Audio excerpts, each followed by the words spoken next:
জঙ্গলের জীবন থেকে কবে কিভাবে শহরের বাসিন্দা হয়ে গেল বাদশা বাহাদুর তা কেউ জানেন না। সার্কাসের দলে মানুষকে বিনোদন দিতে দিতে অসুস্থ হয়ে মিলল ছুটি। এখন নতুন ঠিকানা ঢাকা জাতীয় চিড়িয়াখানা।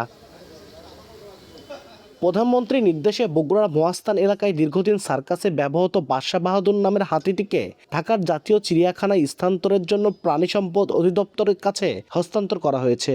শনিবার রাতে শিবগঞ্জের মহাস্থানগড়ের একটি স্থানীয় মাদ্রাসা মাঠে আনুষ্ঠানিকভাবে হাতিটি হস্তান্তর করেন উপজেলা নির্বাহী কর্মকর্তা। পর্যাপ্ত খাবার ও পরিচর্যার অভাবে হাতিটি অসুস্থ হয়ে পড়ে। বিষয়টি স্থানীয় গণমাধ্যমে প্রকাশিত হলে প্রধানমন্ত্রী তারেক রহমানের নজরে পড়ে।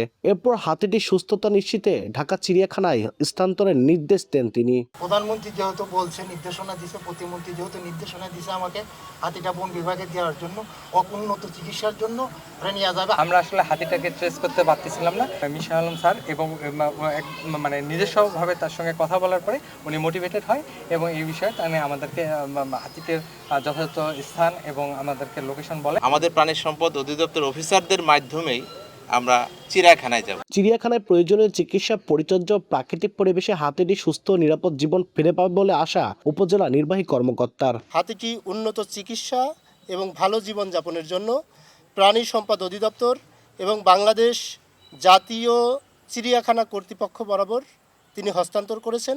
এই হাতিটি জাতীয় চিড়িয়াখানা বরাবর চলে যাবে। জাতীয় চিড়িয়াখানায় নতুন ঠিকানা পাওয়া বাদশা বাহাদুরের বয়স 18।